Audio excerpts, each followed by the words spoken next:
ગુજરાત પ્રદેશમાં સ્થાનિક સ્વરાજ્યની ચૂંટણીઓમાં અને મહાનગરપાલિકામાં ભાજપની ભવ્ય જીત બદલ રાજકોટ કિસાનપરા ચોક ખાતે ભવ્ય આતશબાજી સાથે ઉજવણી કરવામાં આવી।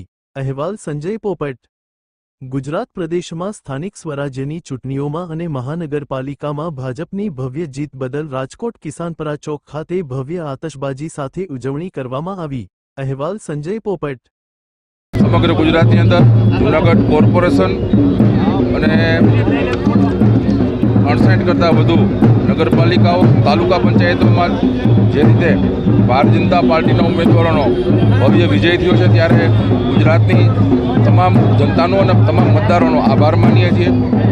આ વિજય ગુજરાતની જનતાએ ભારતીય જનતા પાર્ટીને જે રીતે ખોબલે જોબલે મત આપીને વિજય અપાવ્યો છે, ત્યારે એનો આભાર પણ માનીએ છીએ।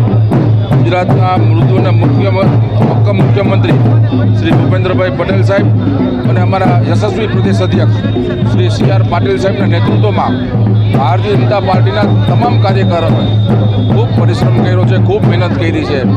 ત્યારે જે કંઈ અમારી પાસે વિકાસની રાજનીતિ છે અને જે રીતે ભારતીય જનતા પાર્ટી પાસે અમે હંમેશા કહીએ છીએ કે નેતા છે, નીતિ છે અને નિયત છે। અમારી પાસે નરેન્દ્રભાઈ મોદી સાહેબ જેવું નેતૃત્વ છે, અમિતભાઈ શાહ સાહેબ જે રીતે પાર્ટીને માર્ગદર્શન આપી રહ્યા છે અને ગુજરાત 30 વર્ષથી આ ભારતીય જનતા પાર્ટીનો જે ગઢ છે એ ગઢ હજી પણ એક ગઢ અકબંધ છે અને ગઢ વધુ મજબૂત બન્યો છે, એ આ પરિણામો દર્શાવે છે।